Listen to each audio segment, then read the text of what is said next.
प्रधानमंत्री नरेंद्र मोदी आज उत्तर प्रदेश दौरे पर सरयू नहर राष्ट्रीय परियोजना का करेंगे उद्घाटन, जिससे पूर्वांचल में बाढ़ और सूखे की समस्या से निपटने में मिलेगी मदद। इस परियोजना से लगभग 29 लाख किसानों को लाभ पहुंचेगा।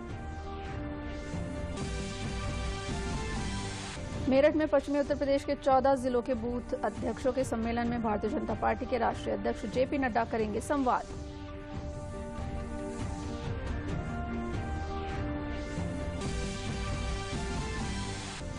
आज से दूरदर्शन उत्तर प्रदेश के गोरखपुर केंद्र द्वारा रोजाना 1 घंटे का भोजपुरी भाषा में प्रसारित होगा कार्यक्रम। सूचना एवं प्रसारण मंत्री अनुराग सिंह ठाकुर ने भोजपुरी भाषा में ट्वीट साझा करके दी जानकारी। और आजमगढ़ में उप मुख्यमंत्री केशव प्रसाद मौर्य ने लोक निर्माण विभाग की 454 करोड़ रुपए से ज्यादा की विकास परियोजनाओं का किया लोकार्पण और शिलान्यास। कहा, हर व्यक्ति को मिल रहा है योजनाओं का लाभ। नमस्कार, मैं हूं पूजा श्रीवास्तव। अब समाचार विस्तार से। प्रधानमंत्री नरेंद्र मोदी उत्तर प्रदेश के बलरामपुर का आज दौरा करेंगे। खास बात यह है कि प्रधानमंत्री सरयू नहर राष्ट्रीय परियोजना का उद्घाटन करेंगे, जिससे पूर्वांचल में बाढ़ और सूखे की समस्या से निपटने में मदद मिलेगी। इसके साथ ही इससे लगभग 29 लाख किसानों को भी लाभ पहुंचेगा। पूर्वांचल के 9 जिलों में किसानों को 11 दिसंबर को बहुत बड़ी सौगात मिलने जा रही है। पीएम मोदी बलरामपुर के अपने दौरे के दौरान सरयू नहर परियोजना का उद्घाटन करने जा रहे हैं। 1978 में पहले 2 जिलों के लिए शुरू हुई नहर परियोजना को 9 जिलों तक बढ़ाया गया, लेकिन 4 दशकों तक ये परियोजना उपेक्षा का शिकार रही। पीएम मोदी के केंद्र में सत्ता में आने के बाद इस परियोजना पर प्रगति हुई और 40 वर्षों का काम 4 सालों में देखने को मिला। जो परियोजना 78 करोड़ की केवल थी, बढ़ते बढ़ते उसकी लागत 9,802 करोड़ हो गई और देखते देखते पिछले 50 सालों में जो काम नहीं हो पाया था वो 5 साल में मोदी और योगी सरकार ने करके दिखाया है। सरयू नहर राष्ट्रीय परियोजना के काम से जुड़े मुख्य अभियंता बताते हैं कि बीते वर्षों में इस परियोजना के काम में खासी तेजी आई है। यही वजह है कि अब ये परियोजना पूरी हो गई है। सरयू परियोजना में हम 5 नदियों को जोड़ते हुए जो पानी हमारा नेपाल की पहाड़ों से आता था और पानी तबाही मचाता था बाढ़ के रूप में, उसमें से काफी हद तक इस पानी को हमने नहरों के माध्यम से रोकते हुए सिंचाई की व्यवस्था किसानों तक इस पानी को हम उपलब्ध करा रहे हैं। सरयू नहर राष्ट्रीय परियोजना के निर्माण की कुल लागत 9800 करोड़ रुपए से अधिक है, जिसमें से 4600 करोड़ रुपए से अधिक का प्रावधान पिछले 4 वर्षों में किया गया। परियोजना में 5 नदियों घाघरा, सरयू, राप्ती, बाणगंगा और रोहिणी को आपस में जोड़ने का भी प्रावधान किया गया है, ताकि क्षेत्र के लिए जल संसाधन का समुचित उपयोग सुनिश्चित हो सके। पूर्वी उत्तर प्रदेश के 6200 से अधिक गांवों के लगभग 29 लाख किसानों को इससे लाभ पहुंचेगा। नहरों में पानी हमेशा चलेगा। टेल तक पानी हमारी सरकार का लक्ष्य है कि टेल तक पानी पहुंचाएंगे। उससे किसानों को बहुत बड़ा लाभ होगा और उनका उत्पादन बढ़ेगा, उनकी आय बढ़ेगी और बाढ़ का पानी भी उसी में डाइवर्ट हो जाएगा। बाढ़ एरिया से भी, बाढ़ से भी जनता को, किसानों को मुक्ति मिलेगी। सिंचाई सुविधा मिल जाने से तो फसल अच्छी होती है और उससे किसानों का खर्चा कम हो जाएगा। जो सिंचाई के लिए अतिरिक्त पैसा खर्च करना पड़ता था, अब नहर के माध्यम से खर्चा कम आएगा तो लागत कम आएगी और लागत कम आएगी तो उत्पादन तो अधिक होगा ही, उससे लाभ भी किसानों को अधिक मिलेगा। इससे पूर्वी उत्तर प्रदेश के 9 जिलों बहराइच, श्रावस्ती, बलरामपुर, गोंडा, सिद्धार्थनगर, बस्ती, संत कबीर नगर, गोरखपुर और महाराजगंज को लाभ मिलेगा। क्षेत्र के किसान अब बड़े पैमाने पर फसल की पैदावार कर सकेंगे और क्षेत्र की कृषि क्षमता को बढ़ाने में समर्थ होंगे। ये नहर से जो मशीन है और उसको ले जाने में हर तरह से परेशानी खत्म हो जाएगी। नहर का सुविधा डीजल के मुकाबले में 200 गुना ज़्यादा अच्छा है। ये काम बहुत जरूरी है। जहाँ हम खड़ा हैं तहाँ कमर भर पानी रहता रहा, लेकिन इस समय कुछ आराम है। नहर बन जाएगा तो बहुत कम पैसे में काम चल जाएगा। जहाँ 100 लगता है तहाँ 10 पैसा लगेगा। योगी और मोदी जी ने बहुत अच्छा कार्य किया है, इसके लिए मैं धन्यवाद देना चाहूँगा सर। और बहुत अच्छा इससे रिस्पांस होगा। इससे किसानों को जहाँ कभी पानी नहीं पहुँचता था वहाँ पानी पहुँचेगा। बहुत ज़्यादा फायदा होगा। नहर में पानी आएगी, सारे किसान उससे सींचेंगे और परियोजना भी पूरी हो रही है, इससे किसानों को बहुत फायदा होगा। कई ऐसे क्षेत्र हैं विकासखंड सिरसिया जहां पर पानी बिल्कुल है ही नहीं। वहां पानी की सतह 200, 250, 300 फुट के नीचे है। बोरिंग पास भी नहीं हो पाती है क्योंकि वहां नीचे जाकर के 100-150 फीट के बाद बड़े बड़े चट्टान पत्थर आ जाते हैं। अब इस नहर के बन जाने से मैं मोदी जी को बहुत बहुत धन्यवाद दूंगा, पूज्य योगी जी को। बोरिंग तो मेरे यहाँ पास ही नहीं होती थी, 300 फुट नीचे वाटर लेवल था और खेत सिंचाई नहीं हो पाती थी, लाही बिना पानी के वैसे होती थी। तो अब इस नहर से हम लोगों को बहुत बड़ा सुविधा हो गया है। परियोजना से 14 लाख हेक्टेयर से अधिक खेतों की सिंचाई के लिए पानी की उपलब्धता सुनिश्चित होगी। सरयू नहर परियोजना पूरा होने से उनकी सिंचाई की लागत बेहद कम हो जाएगी और जो इलाका बाढ़ में डूबा रहता था वहां भी बड़ी राहत मिलने वाली है। कैमरामैन भीम सिंह के साथ शैलेंद्र मिश्र, डीडी न्यूज, बलरामपुर। पूर्वांचल का गौरव बनी सरयू नहर परियोजना का आज बलरामपुर के हसुआडेल से प्रधानमंत्री नरेंद्र मोदी बटन दबाकर लोकार्पण करेंगे। सरयू नहर की इस परियोजना से 9 जनपदों बहराइच से गोरखपुर तक के लाखों कृषकों को फायदा पहुंचेगा। इस नहर में 5 नदियों के जल स्रोतों को जोड़ा गया है। किसानों ने प्रधानमंत्री मोदी का आभार व्यक्त करते हुए वर्षों से लंबित इस परियोजना को पूर्ण कर किसानों को सौंपने पर बधाई दी।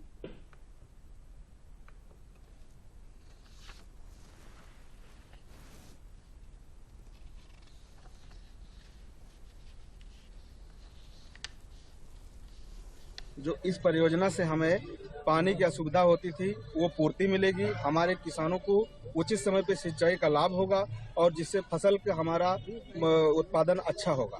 प्रधानमंत्री श्री नरेंद्र मोदी जी को और माननीय मुख्यमंत्री जी को मैं अपने क्षेत्रवासियों की तरफ से अपनी ओर से इसके लिए मैं उनके लिए कोटि कोटि धन्यवाद देता हूँ। हमारे क्षेत्र की जितनी उत्सर भूमि जमीनें हैं, ऊंचे पे हैं जितनी हैं, उससे जो है सरयू परियोजना से हमारे यहाँ किसानों का ये लाभ होगा कि सिंचाई क्षेत्र में कहीं कहीं बोरिंग की व्यवस्थाएं नहीं है, वहाँ पर जो है सरयू परियोजना से जो है पानी पहुँचता है लोगों को, किसानों को फसल सींचने में कोई प्रकार की दिक्कत नहीं आती है। इधर हम लोगों को जो है इससे बहुत अत्यंत लाभ होता है, डीजल का भी बचत हमारा होता है किसानों का। मैं ग्राम सभा गड़िया का रहने वाला हूँ। मेरी खेती करमोना ग्राम सभा में है। इस सरयू नहर परियोजना से माननीय मोदी जी के कमर तरह इसका शुभारंभ हो रहा है। इससे हमारे जो क्षेत्र में बाढ़ की समस्या थी वो अब नहीं आएगी और इसके साथ साथ जो यहाँ इस परियोजना से जो नहरें जुड़ी हुई हैं उसके साथ सिंचाई की जो समस्या थी वो किसानों को उसको बहुत फायदा होगा। विधानसभा चुनाव 2022 को लेकर भाजपा पूरी तरह से इस बार भी यूपी फतेह करने के लिए तैयारियां जोरों शोरों पर कर रही है। इसी को लेकर मेरठ के सुभारती विश्वविद्यालय में पश्चिमी उत्तर प्रदेश के 14 जिलों के बूथ अध्यक्षों का सम्मेलन आयोजित किया जा रहा है, जिसमें भाजपा के राष्ट्रीय अध्यक्ष जेपी नड्डा, उत्तर प्रदेश के उप मुख्यमंत्री दिनेश शर्मा, प्रदेश अध्यक्ष स्वतंत्र देव समेत अन्य पदाधिकारी शामिल होंगे। भाजपा हमेशा से संगठन आधारित राजनीतिक दल रहा है। उसकी जीत विपरीत परिस्थितियों में भी इसलिए होती है क्योंकि बूथ स्तर तक उनका कार्यकर्ता हमेशा कार्य किया करता है। विधानसभा चुनाव को लेकर भाजपा संगठन को नए सिरे से धार देने में जुट गई है। प्रदेश भर में दिग्गज नेता बूथ अध्यक्षों को रिचार्ज कर पार्टी की ताकत बढ़ा रहे हैं। इसी कड़ी में पार्टी के राष्ट्रीय अध्यक्ष जेपी नड्डा 11 दिसंबर को मेरठ में पश्चिमी उत्तर प्रदेश के बूथ अध्यक्षों को संबोधित करेंगे। भाजपा की दृष्टि से पश्चिमी उत्तर प्रदेश में 14 जिलों में 71 विधानसभा सीटें हैं, जिसमें वर्तमान में भाजपा के पास 51 विधायक हैं।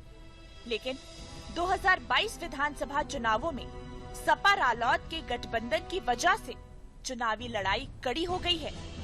भाजपा मोदी योगी फैक्टर और अपने संगठन के दम पर एक बार फिर सत्तासीन होने का दावा कर रही है। इसी कड़ी में पार्टी ने माइक्रो मैनेजमेंट प्लान के तहत पश्चिमी उत्तर प्रदेश के 27,500 सक्रिय बूथों में से करीब 25,000 बूथों के साथ संवाद करने का कार्यक्रम बनाया है। भाजपा का माननीय बूथ अध्यक्ष सम्मेलन, जिसको मुख्य अतिथि के रूप में राष्ट्रीय अध्यक्ष जी संबोधन करेंगे। उत्तर प्रदेश को हमने 6 भागों में 6 क्षेत्रों में बांट रखा है। प्रत्येक क्षेत्र में, ये पश्चिम क्षेत्र का है, प्रत्येक क्षेत्र में एक बूथ अध्यक्ष सम्मेलन हो रहा। कहीं अमित शाह जी रहेंगे, माननीय अमित शाह जी, कहीं राष्ट्रीय अध्यक्ष जी। तो ऐसे करके हमें 6 के 6 क्षेत्र में बूथ अध्यक्ष को एक ऊर्जा देने का काम पार्टी नेतृत्व कर रहा है।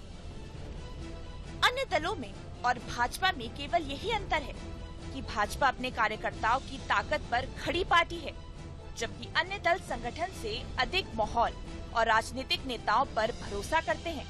बूथ का ये संवाद एक तरफा नहीं है। दिल्ली से लेकर प्रदेश स्तर के नेताओं तक के पास इनके मोबाइल नंबर हैं और ये सीधे भी इनके संपर्क में रहते हैं। चुनाव का वक्त है, जाहिर है कि बड़ी जिम्मेदारी भी पार्टी अपने कार्यकर्ताओं के कंधे पर रख रही है, क्योंकि सत्ता के शिखर पर जाने के लिए कार्यकर्ता का मजबूत होना जरूरी है। इसलिए राष्ट्रीय अध्यक्ष अपने कार्यकर्ताओं से संवाद करेंगे। Bureau report, Doordarshan news, Uttar Pradesh. Doordarshan आज से भोजपुरी भाषा में कई कार्यक्रम शुरू करेगा। भोजपुरी पूर्वी उत्तर प्रदेश और पश्चिमी बिहार के क्षेत्रों में बोली जाती है। भोजपुरी के अलावा इन कार्यक्रमों में स्थानीय परंपराओं, कला और साहित्य को भी बढ़ावा दिया जाएगा। इन क्षेत्रों के लोग भोजपुरी भाषा में कार्यक्रम शुरू करने की मांग पूरी होने के बाद काफी उत्साहित हैं। सूचना और प्रसारण मंत्री अनुराग सिंह ठाकुर ने भोजपुरी भाषा में एक वीडियो ट्वीट किया है। उन्होंने भोजपुरी भाषा में संदेश जारी कर जानकारी दी कि दूरदर्शन उत्तर प्रदेश पर रविवार से रोज दिन में 11 से 11:30 बजे तक और रात में 8 से 8:30 बजे तक भोजपुरी में कार्यक्रमों का प्रसारण होगा। उन्होंने सभी को शुभकामनाएं भी दी हैं।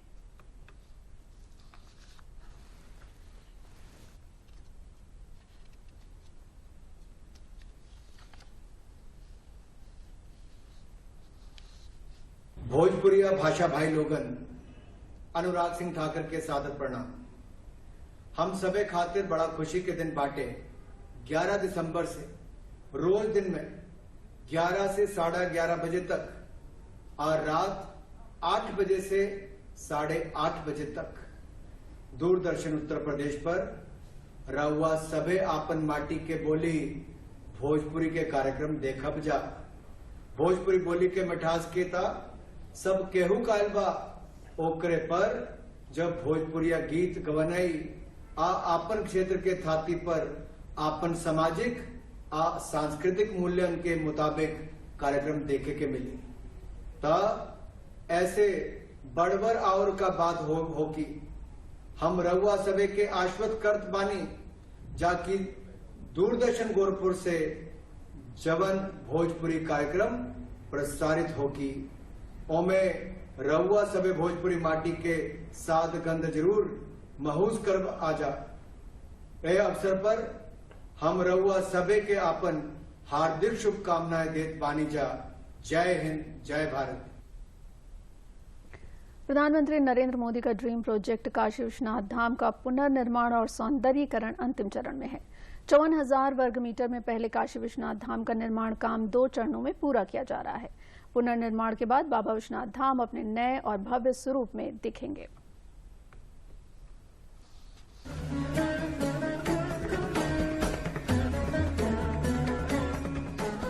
काशी विश्वनाथ मंदिर के पुनरुद्धार का काम पीएम मोदी के संकल्प का साक्षी बनने जा रहा है। काशी विश्वनाथ धाम को जिस भव्यता और विशालता के साथ भक्त देखना चाहते थे, उन सपनों को पूरा होने का पल नजदीक आ रहा है। पीएम मोदी ने काशी में इसकी आधारशिला रखने के दौरान कहा भी था कि भोले बाबा का आदेश कहो, आशीर्वाद कहो कि आज वो सपना साकार होने का शुभारंभ हो रहा है। भोले बाबा का आदेश कहो, आशीर्वाद कहो कि आज वो सपना साकार होने का शुभारंभ हो रहा है। ये काशी विश्वनाथ धाम एक प्रकार से ये भोले बाबा की मुक्ति का पर्व है कि ऐसे जकड़ा हुआ था हमारा बाबा, चारों तरफ दीवारों में फंसा हुआ था। शायद पता नहीं कितनी सदियों तक सांस लेने भी दिक्कत रही होगी। अब पहली बार अगल बगल की कई इमारतों को एक्वायर किया गया। भोले बाबा को तो मुक्ति मिलेगी, लेकिन भोले बाबा के भक्तों को विशालता की अनुभूति होगी। काशी विश्वनाथ धाम के निर्माण के दौरान सबसे ज्यादा जटिल प्रक्रिया अधिग्रहण की थी। लगभग 700 से ज्यादा छोटे बड़े दुकानदार और परिवार जो कई पीढ़ियों से इस मंदिर के आसपास संकरी गलियों में बसे थे, ऐसे सभी लोगों की संपत्तियों की पहले जियो टैगिंग की गई। उनकी संपत्ति का पूरा विवरण जुटाया गया। मुआवजे से लेकर निर्माण तक की पूरी प्रक्रिया में अब तक करीब 600 करोड़ की लागत आई है।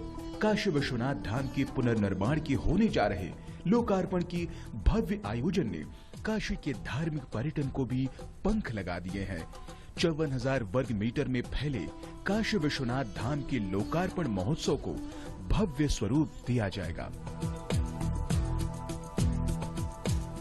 पुरातत्वीय चीजों को बचाए रखते हुए, उसकी आत्मा को वैसे ही बरकरार रखते हुए आधुनिकता कैसे लाई जा सकती है, व्यवस्थाएं आधुनिक कैसे बनाई जा सकती है, इसका एक बहुत ही अच्छा मिलन इस परिसर के निर्माण कार्य में दिखाई देगा।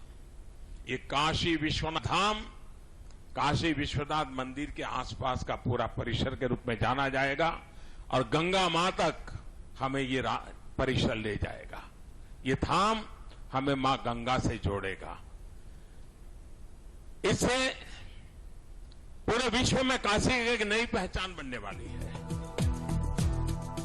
धाम का निर्माण कार्य 2 चरणों में पूरा किया जा रहा है। पहले चरण की परियोजना में मंदिर चौक, वाराणसी सिटी गैलरी, म्यूजियम, बहुउद्देश्य सभागार, हॉल, भक्तों के लिए सुविधा केंद्र, सार्वजनिक सुविधा, मोक्ष गृह, गोदौलिया गेट, भोगशाला, पुजारियों और सेवादारों के लिए आश्रय, आध्यात्मिक पुस्तक पैलेस और अन्य का निर्माण शामिल है। जबकि दूसरे चरण में जलासीन घाट और ललिता घाट से रैंप का निर्माण, एस्केलेटर, सांस्कृतिक केंद्र आदि का निर्माण किया जाना है। पुनर्निर्माण के बाद बाबा विश्वनाथ धाम अपने नए और भव्य स्वरूप में दिखेगा।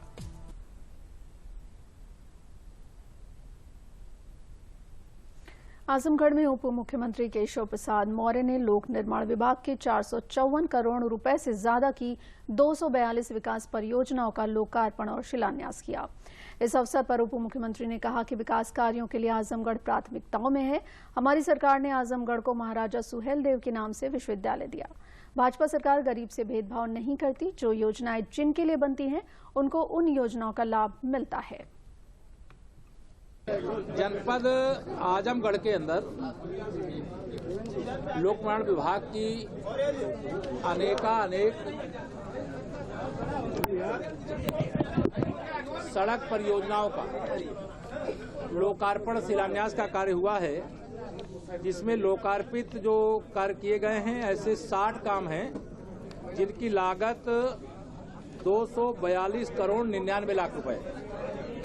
जिनका शिलान्यास किया गया है ऐसी परियोजनाएं 182 है जिसकी लागत 211 करोड़ 90 लाख रुपए है। और अगर मैं जब से भाजपा की सरकार उत्तर प्रदेश में बनी है, बिना भेदभाव के सभी 75 जिलों का जो हम विकास कर रहे हैं, उसके क्रम में अकेले जनपद आजमगढ़ में 2636 परियोजनाएं जिनकी लागत 939 करोड़ 85 लाख रुपए है, या हमने यहाँ की जनता की सेवा में अकेले एक विभाग के माध्यम से सेवा में प्रस्तुत करने का काम किया है। समाचारों में लेते हैं अब एक विराम।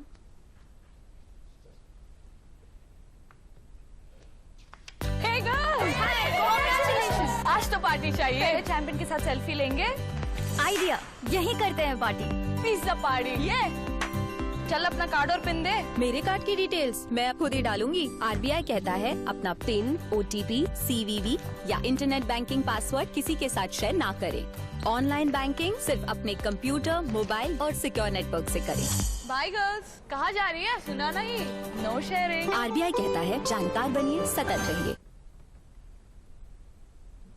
सुल्तानपुर के सांसद मेनका संजय गांधी ने अपने दौरे के तीसरे दिन कादीपुर विधानसभा के दर्जन भर गांव में जन चौपाल के माध्यम से केंद्र और राज्य सरकार की योजनाओं का प्रचार प्रसार किया। मेनका संजय गांधी ने कहा कि सुल्तानपुर जिला मुख्यालय पर पशु अस्पताल की स्थापना की जा रही है। अस्पताल में सभी बेजुबानों के लिए आईपीडी, ओपीडी और ओटी की निःशुल्क सुविधा और घायल बेजुबानों के लिए एम्बुलेंस की भी सुविधा दी जाएगी।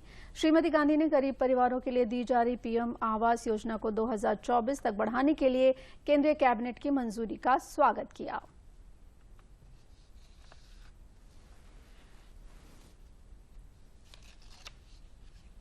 मैंने बहुत जगहों में अस्पताल खोले हैं, तो मैंने सोचा सुल्तानपुर में भी एक ऐसा अस्पताल खोलूं जिसमें से सबकी सेवा मुफ्त से किया जाए।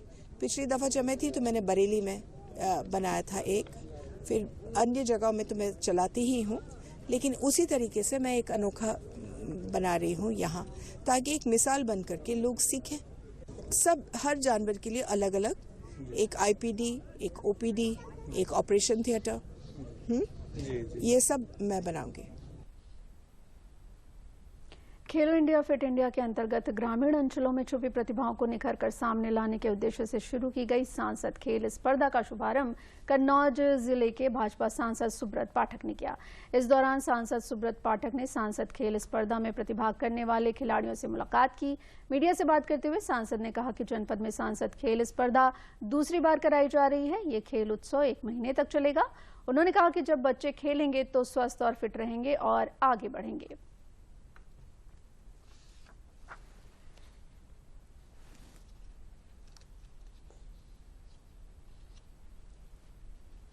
एक सांसद खेल प्रतिस्पर्धा ये देश भर में सभी सांसदों के द्वारा, भारतीय जनता पार्टी के सभी सांसदों के द्वारा कराई जा रही है। उसी क्रम में ये अपने कन्नौज जनपद में दूसरी बार, जैसे पिछले साल से हम लोग शुरुआत किए थे ओलंपिक संघ का गठन करके, तो इससे इस बार भी ये सांसद प्रतिस्पर्धा के नाम से इसमें कराकर इसमें पूरा 1-1.5 महीने का इसका पूरा खेल उत्सव रहेगा। और इसमें जो है विभिन्न खेलों के माध्यम से हमारे गाँव देहात की जो प्रतिभाएँ हैं, जो ये निखर कर सामने आए, इनको एक मंच मिले और इनका ये आगे बढ़े, ये इसका उद्देश्य है। बढ़ेंगे और जिस प्रकार से एक खेल का जो माहौल होने वाला है, निश्चित रूप से एक खेल भी एक जिस प्रकार से आज लोग नौकरी में, पढ़ने में, कोई डॉक्टरी में, कोई IAS IPS इस तरीके से अपना कहीं भविष्य खोजता है, आने वाले दिनों में खेल भी एक बहुत बड़ा साधन इस प्रकार से बनने जा रहे हैं। तो हमारे बच्चों को भी एक अच्छा प्लेटफॉर्म मिले और हमारे बच्चे खेल कूद में आगे निकलें। कम से कम हर घर से एक बच्चा अगर निकलेगा खेल में, तो मैं समझता हूं कि निश्चित रूप से इनमें से प्रतिभाएं आएंगी और जो हमारे कन्नौज का भी नाम रोशन करेंगी, अपने माता पिता का भी नाम रोशन करेंगे।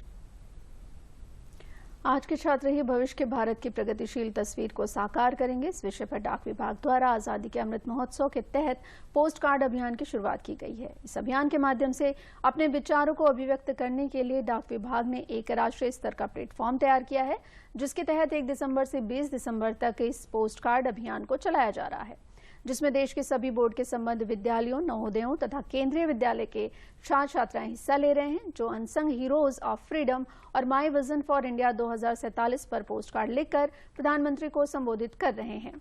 इनमें से 10 सर्वश्रेष्ठ पोस्ट कार्ड का चयन करने के बाद उसे MyGov पोर्टल पर अपलोड किया जाएगा।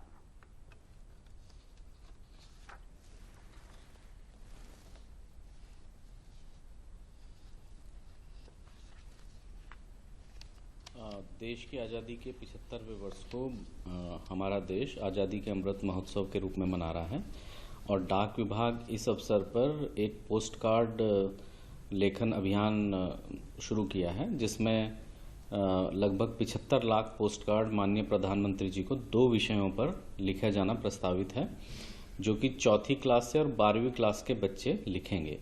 उसमें पहला है unsung heroes of freedom struggle of India और दूसरा है कि 1947 के बाद 100 साल जो आज़ादी के होंगे 2047 में, वो भारत को किस तरह से देखना चाहते हैं।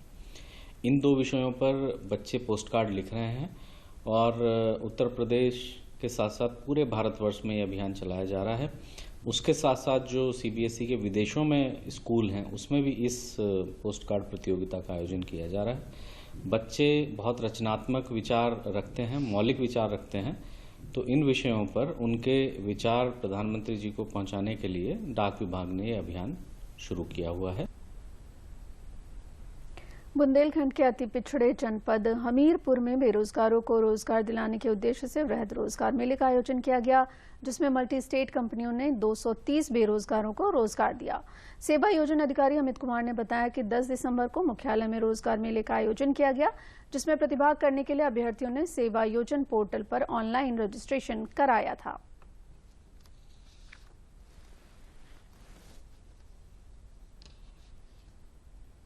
मैं उरई जालौन उत्तर प्रदेश से आया हुआ हूँ।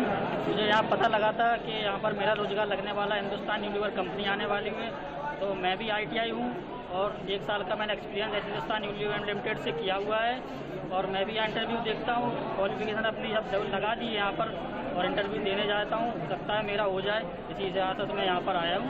मेरा नाम लक्ष्मी सोनकर है, मैं भरत मेरपुर से बिलोंग करती हूँ और मैं IT सेक्टर की जॉब के लिए आई हूँ। आज यहाँ पर रोजगार मेला में आई हूँ जॉब के लिए और मेरी मुझे सैलरी 20,000 के आसपास को जो डिस्ट्रिक्ट जिला है वहाँ पर GIC में रोजगार मेले का आयोजन किया जा रहा है। जो माननीय मुख्यमंत्री जी ने दावा किया था कि हम अधिक से अधिक रोजगार देंगे, उसके अंतर्गत यह रोजगार मेला लगा हुआ है। यहाँ पर कई कंपनियाँ भी आई हुई हैं, जिसमें हम लोग प्रतिभाग कर रहे हैं। हाँ, रोजगार मेला GIC इंटर कॉलेज हमीरपुर में लगाया गया है, जिसमें 3 कंपनियाँ हिंदुस्तान यूनिलीवर, मेक ऑर्गेनिक और टेक एक्वा ने प्रतिभाग किया है। तीनों कंपनियों को मिलाकर लगभग 350 के आसपास वैकेंसीज हैं, जिसमें हिंदुस्तान की 100, टेक एक्वा की 195 और मेक ऑर्गेनिक की 32 वैकेंसी है। काफ़ी संख्या में अभ्यर्थियों द्वारा प्रतिभाग किया गया है, जिसमें महिलाएं भी काफ़ी संख्या में हैं और करीब 1000 से 1500 के बीच में अभ्यर्थी द्वारा प्रतिभाग किया गया है।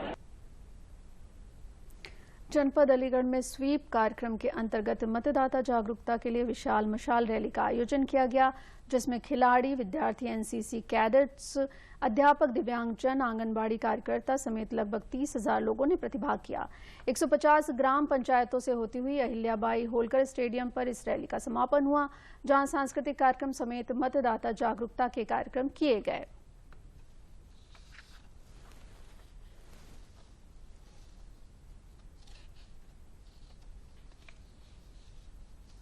जनपद अलीगढ़ में हम लोग स्वीप के तहत हम लोग एक बहुत बड़ा जागरूकता कार्यक्रम आयोजन किए हैं। इसमें मैराथन रनिंग का इसमें है। इसमें कई लोग, इस जनपद के जितने लोग हैं जो वोटर हैं उनको इसमें इंक्लूड कर रहे हैं और एक बैटन्स हम लोगों ने किया। लगभग 800 किलोमीटर कवर करेंगे पूरे जनपद में। 30,000 से ज़्यादा लोग इसमें एक्सपेक्ट कर रहे हैं और लोग ज़्यादा होंगे, जिसमें दिव्यांग भी होंगे जिन्होंने स्टार्ट भी किया अभी इस रूट में, आपने देखा होगा। फिर महिलाएं होंगे, बच्चे होंगे और हर एज ग्रुप का जो भी वोटर्स हैं जनपद में, ये एक मैसेज हम लोग देने का कोशिश ये कर रहे हैं कि इलेक्शन सबका है और एथिकल वोटिंग उसमें भी ये इम्पोर्टेंट है। जहाँ जहाँ ये हमारा बैटन पहुँचेंगी वहाँ एथिकल वोटिंग के बारे में भी चर्चा होगी। हमारे जनपद में रैली निकली है। इसका मेन उद्देश्य है कि कोई भी विकलांग, महिला, कोई भी ऐसा व्यक्ति जो वंचित रह जाता है वोट से, वो ना रहे। इस रैली से ज़्यादातर गाँव में लोग रह जाते हैं, क्योंकि गाँव में ज़्यादातर लोग पढ़े लिखे नहीं होते। तो इस रैली के जरिए हमने उन लोगों को जागरूक भी किया है जो लोग वोट नहीं डालते थे, प्लस जो 18 साल के हो गए जिन्होंने वोटर कार्ड नहीं बनवाया अपना, वो वोटर कार्ड भी बनवा लेंगे अपने। सोनभद्र में ऊर्जा संरक्षण सप्ताह के अंतर्गत जिले में स्थित NTPC रेहन द्वारा स्कूल विज्ञान प्रदर्शनी प्रतियोगिता का आयोजन किया गया। इस आयोजन में केंद्रीय विद्यालय से क्षेत्र के अन्य स्कूलों के 110 छात्रों की 27 टीमों ने ऊर्जा संरक्षण पर विभिन्न मॉडल के माध्यम से अपने वैज्ञानिक कौशल का प्रदर्शन किया। ऊर्जा संरक्षण के गहन ज्ञान के साथ जुड़े छात्रों के इस उत्साह और कौशल की सराहना करते हुए NTPC रेहन के मुख्य महाप्रबंधक देवव्रत पॉल ने विजेताओं को ट्रॉफी के साथ साथ सभी प्रतिभागियों को स्मृति चिन्ह भेंट किया। मुख्य महाप्रबंधक श्री पॉल ने कार्यक्रम में कहा कि विद्यालयों में इस तरह के इनोवेटिव कार्य निरंतर होते रहने चाहिए, क्योंकि बच्चों के अंदर छुपी प्रतिभा को निखारने का यह सबसे बड़ा माध्यम है।